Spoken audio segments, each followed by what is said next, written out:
Bonjour à tous.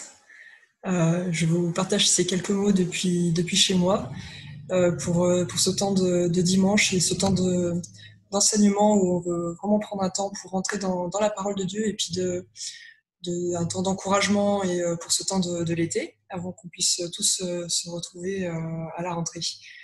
Alors, en ce temps où beaucoup de choses ont besoin d'être reprise et repensée d'une nouvelle façon, comme si on devait repartir de zéro. Euh, j'ai quelque chose vraiment qui m'a interpellée et que je voulais vous partager pour ce matin. C'est un temps où, c'est vrai, quand on regarde autour de nous, avec la situation, en fait, on doit repenser les choses. On est face à des problèmes, on doit trouver des solutions, des choses qui n'ont jamais été pensées avant. Et voilà, c'est un peu dans ce contexte-là que je vais vous partager ce temps de ce matin. Il y a quelques semaines, on va dire à peu près le début du mois de juillet, j'ai passé une période qui n'était pas forcément très facile dans mon travail. Donc moi, en tant qu'ingénieur, je suis en charge d'une petite équipe de personnes. Euh, et il faut prendre les bonnes décisions pour ces personnes-là. Il faut savoir être un bon manager, un bon encadreur, euh, quelqu'un qui va pouvoir cadrer les choses de la bonne façon, gérer les plannings, gérer les ressources en fonction des projets. Et en fait, j'étais arrivée à un point au début du mois où finalement ma vision des choses commençait à se focaliser seulement sur les problèmes à résoudre et pas forcément sur le positif. Et enfin bon, c'était pas une période très facile. Et ensuite, voilà, les vacances sont arrivées, ça m'a permis de me poser un peu. Et juste avant de reprendre le travail, à la fin de ma semaine de vacances, j'ai pris un petit temps devant Dieu le dimanche soir en disant: Ok Seigneur, je reprends le boulot demain. Qu'est-ce que je dois faire pour que ça se passe bien? Qu'est-ce que tu attends de moi? Comment je dois me comporter? C'est quoi ma façon d'agir, de parler? J'ai pas envie de revivre ce que j'ai vécu au mois de juillet et j'ai envie voilà, que les choses elles se passent bien, le mieux possible. Et alors que je lui posais ces questions, j'ai vraiment reçu dans mon cœur cette parole: sois quelqu'un qui construit. Ok. Et ça m'a parlé. Donc voilà, c'est pour ça que je vous parle ce matin.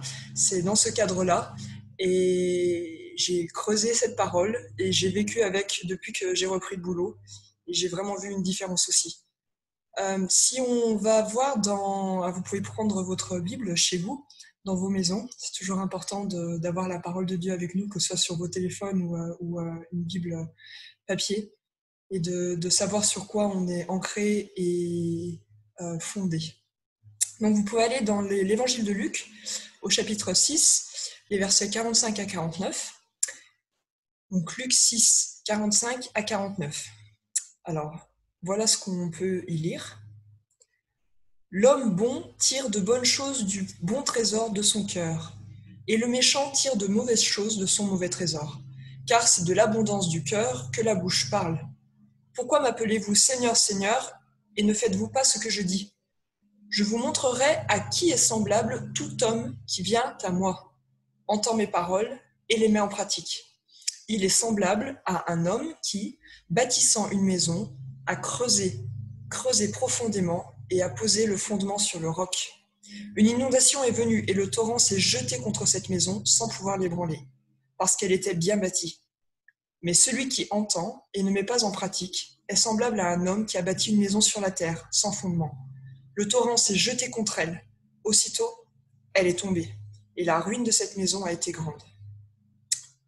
Voilà, c'est ce passage-là avec lequel je voulais introduire ce temps, en réinsistant sur ces paroles. C'est que, en fait, quand on vient à Dieu et de voir qu'est-ce qui sort de notre cœur, ce bon trésor qui doit sortir de notre cœur, quand on entend ces paroles, qu'on les met en pratique, alors en fait, c'est comme si on construisait une maison sur des fondements solides.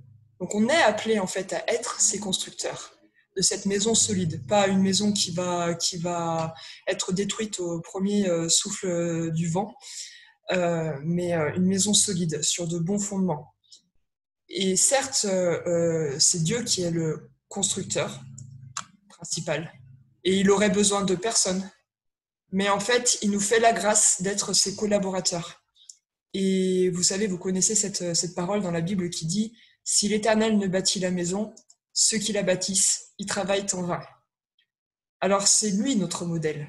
C'est notre modèle dans notre façon de construire. Et quand je parle de notre façon de construire, on peut voir plein de domaines dans la construction.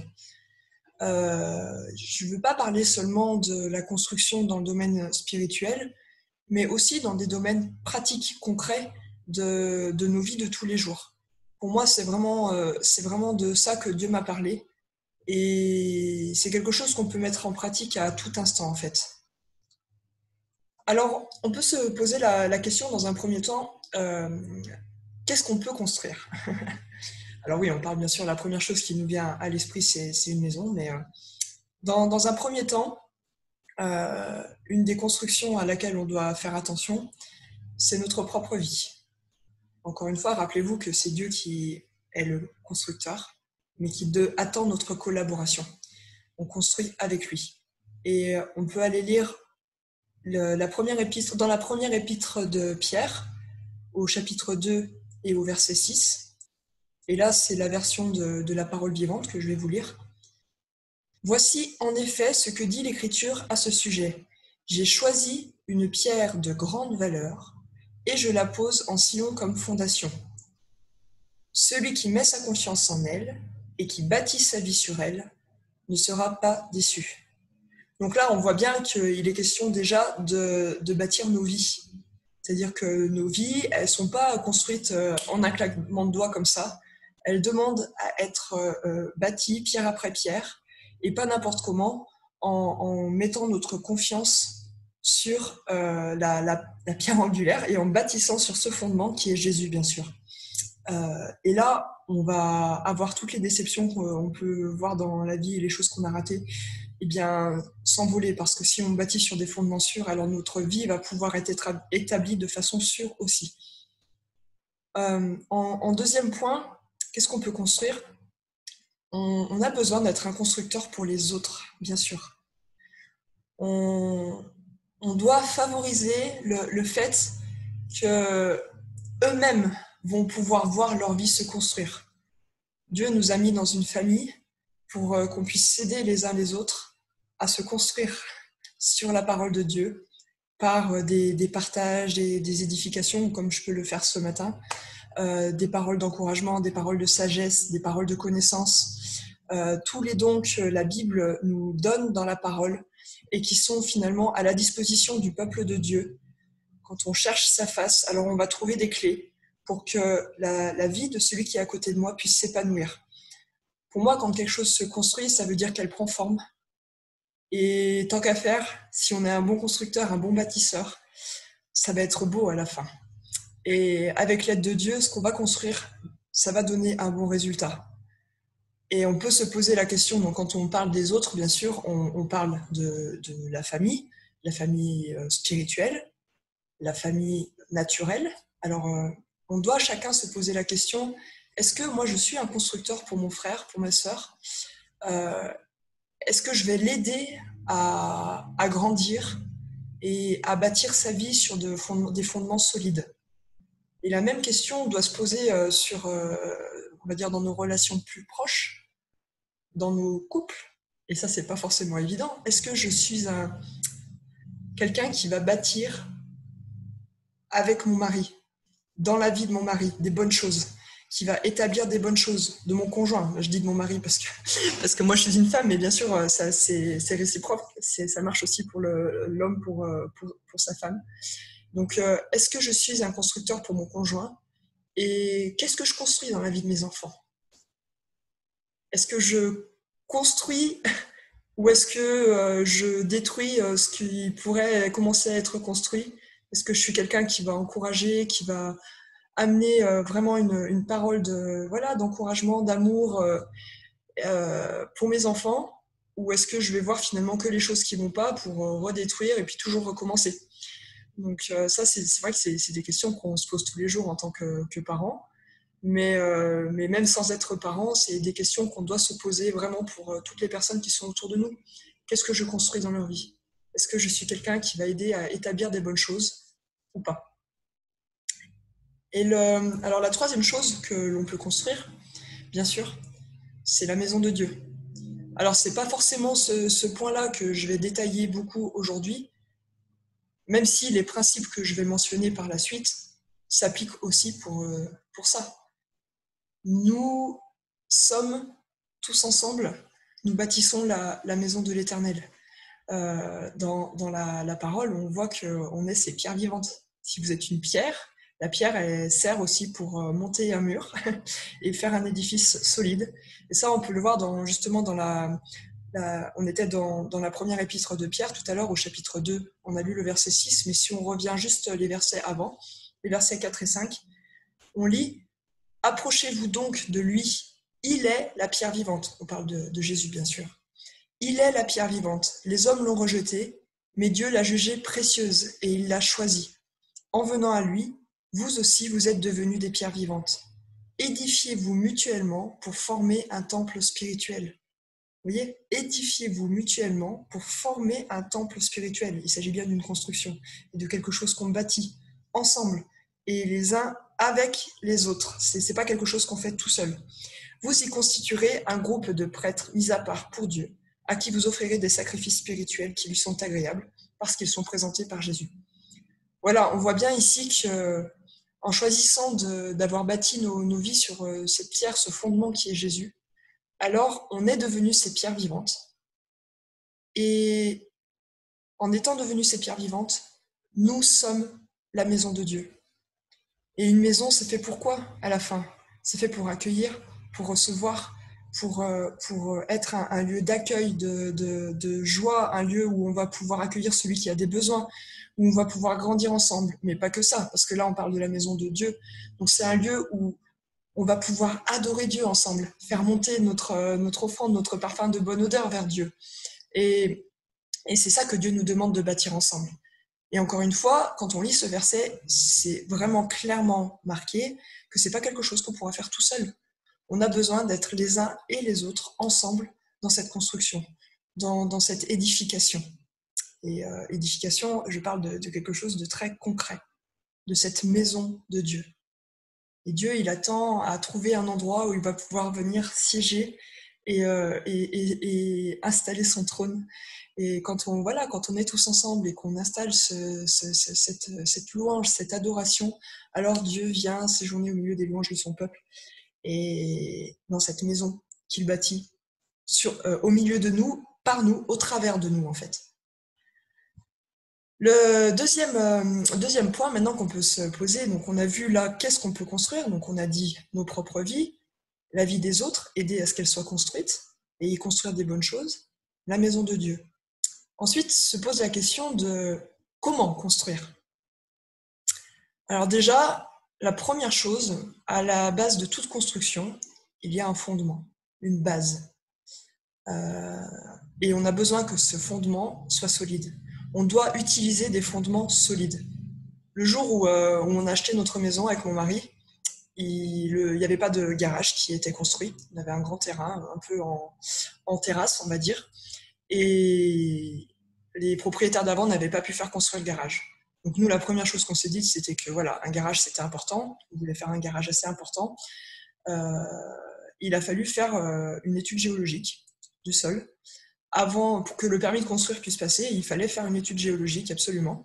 Parce qu'on était dans une zone, on va dire, en limite de zone minière. Et du coup, il fallait s'assurer que le garage puisse être construit sur une base solide, s'assurer de la solidité du sol, de la nature du sol, si c'était trop friable, s'il y avait des failles souterraines, évidemment s'il y a eu des mines avant, voir qu'il n'y ait pas des galeries qui soient trop profondes. Et du coup, il y a eu toute une étude qui a été faite, qui a étudié les strates, le type de roches, de terre naturelle qui était sous la surface qu'on voulait utiliser pour construire le garage. On fait des grands forages pour vérifier à plusieurs mètres de profondeur pour voir de quelle matière il s'agit. Et si on n'a pas la bonne nature de sol, on ne peut pas construire. Donc bon, heureusement, nous, on a eu les bons, les bons fondements et le garage a pu être construit. C'est simplement une anecdote pour vous expliquer que pour toute construction, il faut s'assurer que la base est solide. Donc, c'est la même chose pour nos vies. Quels sont nos fondements? Quels sont nos fondements? Quels sont les fondements sur lesquels nous bâtissons nos vies? On a besoin de chacun de continuer de travailler dans nos vies à être enracinés dans les bonnes choses, dans les bons fondements, dans ce que nous dit la parole de Dieu, dans les bons enseignements, dans cette présence de Dieu. C'est là où vont être nos bons fondements. Et comme je vous dis, cette construction, elle est un peu perpétuelle. On ne peut pas dire que nos vies sont arrivées, c'est terminé, on a tout construit, c'est terminé. Non. Au fur et à mesure qu'on grandit, et peut-être que la maison s'élargit ou devient plus haute, il faut s'assurer que les fondements ne se sont pas fragilisés ou qu'il n'y a pas eu des choses qui sont venues, ou peut-être des choses qu'on n'a jamais traitées avant, mais qui maintenant ont besoin d'être traitées parce que la construction est plus grande. On doit continuer à tout prix à travailler sur nos vies. Et quand on continue de parler de délivrance et de travailler sur nos vies, les guérisons que Dieu veut apporter, c'est pas pour rien, c'est parce que si nos vies ne sont pas ancrées fermement et n'ont pas une base solide, on ne pourra jamais construire quelque chose qui va tenir. Alors c'est un encouragement, c'est pas du tout une question de juger c'est un encouragement pour chacun de nous de continuer de travailler, de continuer ce qu'on fait depuis des années, à enraciner nos vies, à enraciner notre foi sur les bonnes choses, sur les bons fondements. Et on doit tenir ferme chacun dans notre construction personnelle. Parce que c'est sûr, on va traverser des épreuves. Cette construction, elle va traverser des épreuves. C'est pas quelque chose qui va aller tout droit. Je ne sais pas si certains d'entre vous, vous avez déjà construit une maison, mais en fait, ou fait construire avec un maître d'œuvre, peu importe. Ça se passe jamais de bout en bout sans qu'à un moment donné, il y ait un problème à gérer ou quelque chose auquel on n'avait pas pensé avant. Il y a forcément des épreuves à traverser. C'est pareil pour nos vies. Et en fait, l'enseignement apostolique dans lequel on vit sur lequel on est fondé et basé, pour nous, pour nos vies, cet enseignement apostolique, c'est comme un fil à plomb. Et c'est sur ce fil à plomb que nous devons nous aligner si nous voulons construire droit et solide. Et quand je dis droit et solide, je pense aussi à la droiture et à l'équité de Dieu. Parce qu'on sait que, c'est marqué dans la parole aussi, mais le trône de Dieu, il est basé sur quoi? Il est établi sur quoi? Il est établi sur l'équité et sur la justice. Et ça, c'est quelque chose, moi, qui m'a vraiment parlé justement quand Dieu m'a dit, mais sois quelqu'un qui construit, sois ce constructeur dans ton travail, parce que c'était vraiment pour le travail que la question était posée. Je ne veux pas construire sur des fondements qui sont faux ou erronés ou qui seraient injustes ou remplis de fausseté, de fausses paroles, de mensonges ou peu importe ce qu'on peut trouver comme mauvaise chose. Non, moi je veux absolument que cette construction, elle soit fondée sur une droiture et une justice, et celle de Dieu. Et quand je prends des décisions chaque jour, les décisions que je dois prendre au niveau de mon travail, mais aussi de ma famille, et je veux établir et construire sur quelque chose qui va être fondé sur la droiture et la justice de Dieu. Et ça, c'est valable autant dans le spirituel que dans le naturel. Et vraiment, c'est quelque chose, moi, qui me tient vraiment à cœur. Alors, peut-être que c'est un peu extrême pour certains, je peux le comprendre aussi, mais aujourd'hui, on regarde ce monde, la justice, quand on voit la justice dans ce monde, c'est tellement pas la justice de Dieu. Et pourtant, Dieu nous appelle à être hors de ce monde tout en vivant dans le monde. Et par contre, les principes du royaume et le modèle de qui il est, on doit le vivre dans nos vies. Et il nous faut juste entendre son cœur pour pouvoir agir et parler comme il faut. Et rappelons-nous que son trône est fondé sur l'équité et la justice. Je ne dis pas qu'on va faire tout juste, parce qu'on n'a pas la science infuse, seul Dieu là, mais en tout cas, on va chercher son cœur du mieux qu'on peut, on va l'entendre du mieux qu'on peut, et on va obéir du mieux qu'on peut. Et si on fait des erreurs, merci Seigneur parce qu'il nous pardonne, et puis vous nous pardonnez aussi parce que on doit se pardonner les uns les autres. Mais ce qui est important, c'est de mettre un cœur qui est de l'amour dans ce qu'on construit, Et pareil, quand je veux construire, je ne veux pas construire à coups de hache et allez, j'y vais. Non, c'est construire aussi avec une base d'amour et quelque chose qui va édifier la personne à côté, c'est mieux quand même. Alors, aussi à propos de ce comment construire, bien sûr, une construction, ça ne se fait pas du jour au lendemain. C'est un travail qui prend du temps. Alors, il ne faut pas se décourager. Ne nous décourageons pas si on ne voit pas de résultat tout de suite. Dieu, lui, il connaît le résultat avant nous. Et il faut lui faire confiance. On doit lui faire confiance dans tout ce qu'on fait. Et ça va finir par... on va finir par voir les choses... Enfin, quand on commence à voir une construction se monter, au début, il n'y a que quelques pierres. Et ensuite, au fur et à mesure que la construction se bâtit, prend forme, on arrive à imaginer ce que ça va donner à la fin. Et c'est quelque chose qui est très, très beau à vivre, en fait. De dire, ah voilà, là, ça c'est en train de se monter, j'arrive à voir ce que ça va donner. Et je pense que quand on travaille avec des personnes autour de nous, c'est quelque chose d'important aussi à faire, d'arriver à voir avec les yeux de Dieu qu'est-ce que ça va pouvoir donner ensuite, à quoi la construction va ressembler. Et ça va aussi nous motiver à continuer de construire de la bonne façon. Pour construire, quel matériau je vais utiliser? Est-ce que je vais utiliser de la paille, du bois, des briques, des moellons? Vous savez, c'est l'histoire l'histoire des trois petits cochons avec le loup, le petit cochon qui construit sa maison à base juste de paille, voilà, et dès que le loup arrive et souffle, la maison s'envole. Et puis celui qui a construit juste à base de petits bouts de bois et pareil, c'est pas suffisamment solide, mais celui qui a pris le temps de mettre des briques et du bon ciment, la maison ne s'écroule pas. Alors, c'est une comptine pour les enfants, mais qu'on peut tout à fait appliquer à nos vies de tous les jours. Alors, dans le concret, quel matériau je vais utiliser? Parce que là, évidemment, on ne parle pas vraiment de construction physique d'une maison, c'est toute une image, hein, bien sûr, tout ça. Mais déjà, le premier matériau que je vais utiliser, c'est la prière et l'intercession. Comment je vais construire? Par des paroles positives. Combien d'enseignements on a eu sur les paroles qui sortent de notre bouche, qui vont soit détruire, soit construire, qui vont créer des bonnes choses ou qui vont créer des mauvaises choses.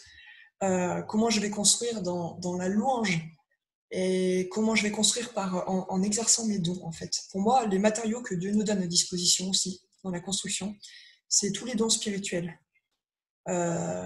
Et voilà, quand on parle des dons spirituels, hein, on parle du don de sagesse, de connaissance, le don d'intercession, le don de discernement, tous ces dons-là, et je ne les ai pas tous cités, nous sont donnés pour édifier et bâtir le corps de Christ ensemble. Ça marche dans le côté, on va dire, spirituel, mais dans le naturel, ce qui est utilisé dans le spirituel s'applique complètement au naturel aussi.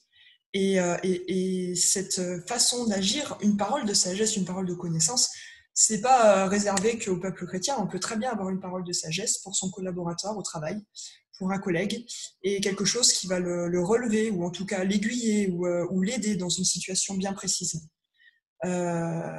Et on a besoin d'utiliser les bons matériaux. Si on arrive devant une construction et qu'on n'a pas les bons matériaux à notre disposition, la construction ne va pas pouvoir monter, ne va pas pouvoir se construire de façon solide, sûre et fiable. Et donc on doit demander, en fonction des constructions, on n'a pas besoin des mêmes matériaux. Et du coup, il faut qu'on ait les bons outils adaptés à la construction dont on parle. Enfin, pour une construction, il nous faut un plan. Quand on construit une maison et qu'on pose une demande de permis de construire au niveau de la mairie, on doit déposer un dossier de plan pour dire bah, voilà à quoi ma maison va ressembler, voilà à quoi mon garage va ressembler. Je vais mettre tel mur là, ça fera telle surface, ça va faire telle hauteur, je vais utiliser tel toit. On dessine des plans bien précis. Et en fait, dans la Bible, il y a beaucoup de choses qui ont été construites selon l'ordre de Dieu, c'est-à-dire que c'était une demande de Dieu faite à des hommes à des périodes différentes. À chaque fois que Dieu a demandé de construire quelque chose, il a donné les plans qui allaient avec, des plans très précis, très détaillés. On peut penser à l'arche de Noé, hein, où il avait dit à Noé exactement construire ce bateau. Donc il n'avait absolument aucune connaissance finalement, Noé, un bateau aussi grand, il n'aurait pas su comment le construire. On a le tabernacle, l'exemple du tabernacle, avec tellement de précision dans les dimensions, dans les matériaux à utiliser au niveau des pierres précieuses, des tissus, des ornements qu'il fallait mettre dans ce tabernacle, les différentes pièces, etc. Le temple, quand est venu le moment de la construction du temple pour Salomon, la muraille, tout ça, c'est tout des constructions que Dieu a ordonnées et pour lesquelles il a donné des plans très détaillés. Alors, bien sûr, ça c'est des constructions à grande ampleur, mais je me dis que même pour des petites constructions, on doit demander les clés. Les clés dans le sens de voir comment faire, quoi faire à quel endroit pour y arriver. Et on doit le demander à Dieu. On doit demander au Saint-Esprit. Parce que le Saint-Esprit, vous savez, c'est celui qui nous conseille. Et quand on construit quelque chose, on a besoin d'un bon conseiller. Parce que nous, on n'est pas forcément maître d'œuvre, de métier. Et pourtant, on doit tous être des constructeurs. Donc demandons l'aide du Saint-Esprit et il va nous expliquer comment faire des choses qu'on n'aurait pas pensé du tout. Lui va nous donner cette solution. Et enfin, il y a un dernier point sur le comment construire. C'est avec quelle équipe je vais construire? Avec qui? Certaines constructions peuvent se faire seules, mais la plupart du temps, on va avoir besoin de l'aide d'autres personnes. À un moment ou à un autre, on va avoir besoin d'une aide. Et c'est aussi pour ça que Dieu nous a mis dans une famille, dans la famille que vous êtes. On est ensemble pour pouvoir construire ensemble. Et ce point est très très important. Alors là, bien sûr, on parle plus de la maison de Dieu et pas forcément de ce qu'on doit vivre à côté. Mais même moi, au niveau du travail, en fait, c'est aussi quelque chose dont je me suis rendu compte. C'est que plutôt que de porter tout toute seule, Dieu m'a pas mis toute seule, en fait. J'ai des gens autour de moi et à qui je peux faire confiance et avec qui je vais construire. Parce que si moi, je construis quelque chose dans leur vie, eux, ils vont être aussi efficaces avec moi pour construire ce qu'on doit construire ensemble, pour édifier et pour amener des solutions aux problèmes aussi. Voilà, Dieu nous a mis ensemble pour ça. Il ne nous a pas créés pour vivre seuls, il nous a créés pour vivre ensemble. Alors, on doit s'encourager de continuer d'être cette belle famille qu'on est tous ensemble. Et, du coup, je me suis dit, finalement, après avoir dit qu'est-ce que je construis et puis comment je le construis, je dis, ok, mais face à un problème, comment je vais réagir? Est-ce que je vais voir que le problème et du coup je vais me démoraliser en comprenant la montagne qui est devant moi? Ou est-ce que par mes paroles, je vais encore ajouter du négatif et empirer encore la situation? Ou bien est-ce que je vais rester solidement établi dans ma foi en regardant les choses du point de vue de Dieu et en essayant de voir la solution du problème plutôt que le problème seulement? Et en fait, c'est tellement une question de perspective. Comment Dieu voit les choses? Comment Dieu voit ta vie? Comment Dieu voit les choses auxquelles tu dois faire face? Comment lui, il voit les choses? Est-ce que lui, il voit pas déjà ce qui vient après? Ce qui vient après le désert, ce qui vient après le tunnel? Est-ce que Dieu, il voit pas ça déjà? Et on a besoin de regarder avec le regard de Dieu. Et finalement, face à une situation difficile, j'ai deux choix. C'est soit je vais m'écrouler en voyant l'ampleur de la situation, soit je vais me lever et décider d'être un bâtisseur avec l'aide de Dieu pour amener une solution. Et les gens dans la Bible, je ne sais pas, on peut prendre l'exemple de Daniel, de Joseph, ils ont été des personnes qui ont amené des solutions face à des situations qui étaient extrêmement compliquées. Alors on a le choix d'être ces personnes-là, qui vont construire et établir des choses, qui vont être innovants, mais tout ça grâce à l'inspiration du Saint-Esprit et avec l'aide de Dieu, bien sûr. C'est pas par nos propres forces. Alors voilà, cette parole, ce soit quelqu'un qui construit.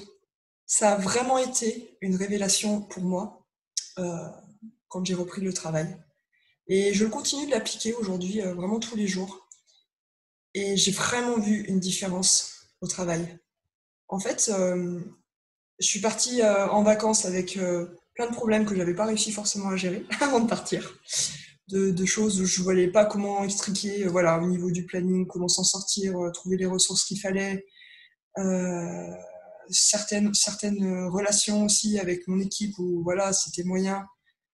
En fait, tout s'est clarifié et la paix est revenue. Et il n'a pas fallu grand-chose finalement, il m'a fallu cette parole de révélation, ce qu'on peut dire, ce qu'on appelle un réma. Et je pense que pour eux aussi, du coup, c'est carrément bienfaiteur, parce que forcément, eh ben, ça change des choses. Pour terminer ce petit temps d'enseignement, d'exhortation, on va dire plutôt, euh, évidemment, pour revenir un peu au point que j'ai dit au tout début, bien sûr, j'ai aussi pensé, quand Dieu m'a parlé de ça, à la maison de Dieu. La maison de Dieu, c'est nous. Et que nos yeux puissent être ouverts pour contempler ce que le Seigneur fait dans ce monde aujourd'hui. Pour voir la maison de Dieu telle que Dieu la voit, telle que Dieu l'a bâtie, ce temple saint dans le Seigneur. Et c'est tellement merveilleux de voir comment la famille de Dieu est en train de grandir dans toutes les nations du monde, au milieu des défis, on va dire, tellement difficiles à surmonter que le monde vit aujourd'hui. Nous voyons la famille de Dieu grandir et se réunir et être restaurée et fonctionner ensemble. Et ça, c'est tellement merveilleux. Alors, ce que je voulais vous encourager ce matin, vraiment chacun, c'est soyez des constructeurs dans cette maison de Dieu. Pour vos familles, pour vos vies, pour les gens qui vous entourent, que Dieu vous a mis autour de vous et pour lesquels vous êtes en responsabilité. Soyez vraiment ces constructeurs, soyons ces constructeurs, ensemble. Nous allons bâtir la maison de Dieu, nous allons établir son royaume sur cette terre aussi. Et parce que c'est bien de ça qu'il s'agit, on établit son royaume. Et quand on parle d'établir quelque chose, alors on doit le faire sur des bons fondements, justes, droits, pleins d'amour, avec la paix de Dieu aussi dans notre façon de construire et de bâtir. Alors soyez bénis chacun chez vous. Je veux vraiment prier que le Saint-Esprit puisse nous guider, nous éclairer chacun à trouver les clés de comment construire, à voir ses plans à lui, à voir les choses qui nous entourent, les problèmes, peut-être les situations qui sont autour de nous, à les voir avec ses yeux à lui, et il va nous donner des solutions. Il va nous montrer comment reconstruire là où il y a des choses qui ont été détruites. Nous allons avoir les clés pour reconstruire, nous allons savoir comment le faire. Il va nous donner le bon matériau, la bonne façon de le faire et les bons fondements pour le faire aussi. Et je veux prier pour chacun d'entre nous, chacun qui écoutera cet enseignement. Je veux prier que le Saint-Esprit puisse descendre dans vos vies, dans nos vies, pour que ensemble nous puissions être ces constructeurs. Et que là où il y a besoin d'aide, eh ben, il puisse y en avoir un à côté qui va prendre le relais ou venir en aide supplémentaire pour que cette construction puisse arriver à son terme. Je veux vraiment vous bénir au nom de Jésus. On va continuer avec un temps de communion pour sceller ce temps. Et vraiment, cette communion, je veux la prendre dans la suite de ce que j'ai partagé jusqu'ici. En lisant le verset dans l'épître de 1 Corinthiens, au chapitre 3, et le verset 16, qui dit « Ne savez-vous pas que votre corps est le temple du Saint-Esprit ? Vous avez été rachetés à un grand prix. Glorifiez Dieu dans votre corps et dans votre esprit qui appartiennent à Dieu. Nous avons été rachetés à un grand prix. » Et vous voyez, notre corps, c'est le temple du Saint-Esprit. Et bien sûr, quand on parle de ce rachat à un grand prix, c'est la mort de Jésus sur la croix pour nous. Et quand on prend la communion, on se rappelle de ça, bien sûr. C'est que Jésus, il a donné sa vie en venant sur cette terre. Il est venu sur cette terre pour donner sa vie, pour nous, pour que par son sacrifice et sa résurrection, son épouse, nous puissions à nouveau être fondés sur lui. Pour que nos vies puissent être établies et bâties sur les bons fondements, qui sont Jésus.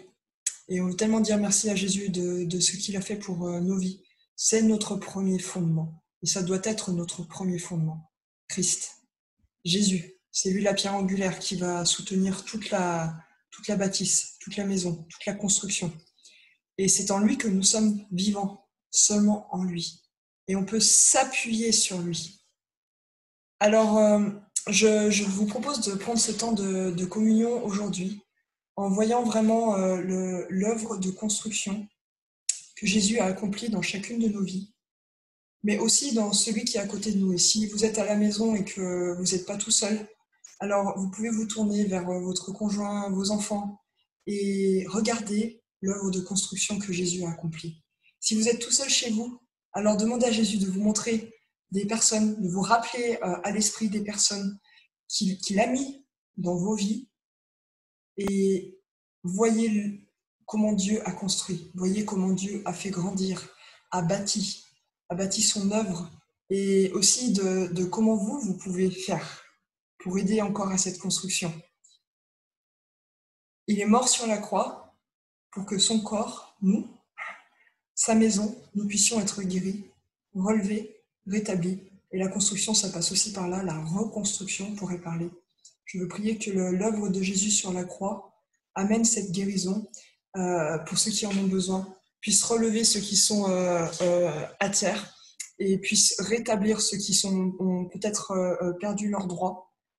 Je veux prier vraiment parce que Jésus a donné sa vie pour nous, a donné sa vie pour cette épouse qu'il aime plus que tout, qu'il aime au-delà de tout, qu'il a été jusqu'à mourir justement et donner sa vie pour. Alors je veux prier que ce Jésus puisse venir agir dans vos vies et venir comme ce fondement sûr et solide de quelque chose qui va être construit d'inébranlable, pour que de nos vies, tout ce qui est encore ébranlable puisse être enlevé, mais que ce qui reste soit inébranlable, fondé sur Jésus, en lui et en lui seul.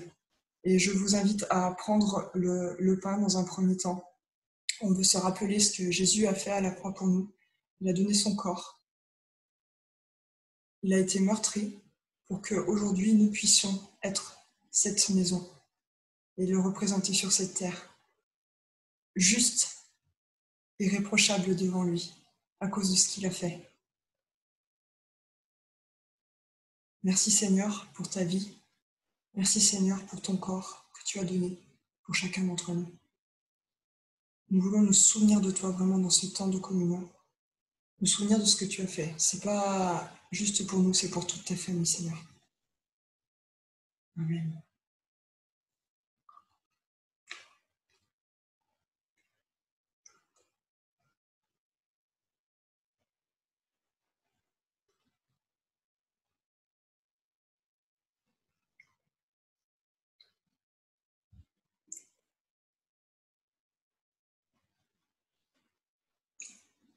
Et nous voulons prier pour le vin.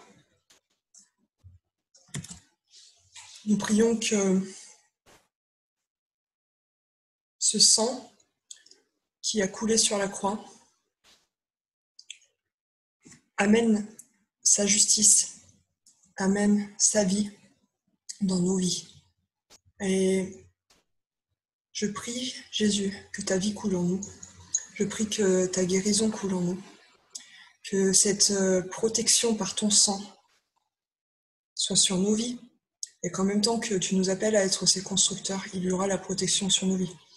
Je prie pour une vie sous ton regard, Seigneur. Sur tout ce que tu as fait pour nous. Nous voulons déclarer que nous sommes sous ton sang, Jésus, et que ton sang nous a lavés de tout. Ton sang nous a purifiés et nous a établis dans ton royaume. Parce que nous avons accepté nous t'avons accepté, Jésus, comme celui qui a donné sa vie pour nous. Alors nous sommes rétablis. Nous sommes rétablis dans notre identité, nous sommes rétablis dans notre vie, celle que tu avais prévue depuis le départ pour nous. Et nous voulons te dire merci, Jésus. Nous voulons te remercier parce que personne d'autre que toi n'a fait ce que tu as fait pour nous. Et nous voulons boire ce vin maintenant, dans ton nom, Jésus, en nous rappelant de ce que tu as fait pour chacun d'entre nous.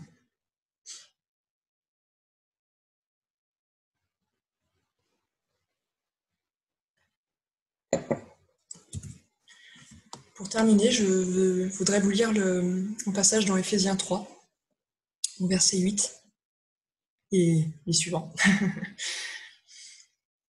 À moi, qui suis le moindre de tous les saints, c'est Paul qui parle bien sûr, cette grâce a été accordée d'annoncer aux païens les richesses incompréhensibles de Christ et de mettre en lumière quelle est la dispensation du mystère caché de tout temps en Dieu, qui a créé toutes choses, afin que les dominations et les autorités dans les lieux célestes connaissent aujourd'hui par l'Église la sagesse infiniment variée de Dieu, selon le dessein éternel qu'il a mis à exécution par Jésus-Christ notre Seigneur, en qui nous avons, par la foi en lui, la liberté de nous approcher de Dieu avec confiance.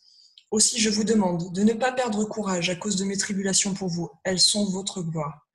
À cause de cela, je fléchis les genoux devant le Père, duquel tire son nom toute la famille dans les cieux et sur la terre, afin qu'il vous donne, selon la richesse de sa gloire, d'être puissamment fortifié par son esprit dans l'homme intérieur, en sorte que Christ habite dans vos cœurs par la foi, afin qu'étant enraciné et fondé dans l'amour, vous puissiez comprendre avec tous les saints quelle est la largeur, quelle est la longueur, quelle est la profondeur, quelle est la hauteur, et connaître l'amour de Christ qui surpasse toute connaissance, en sorte que vous soyez remplis jusqu'à toute la plénitude de Dieu. Or, à celui qui peut faire, par la puissance qui agit en nous, infiniment au-delà de tout ce que nous demandons ou pensons. À lui soit la gloire dans l'Église et en Jésus-Christ, dans toutes les générations, au siècle des siècles. Amen.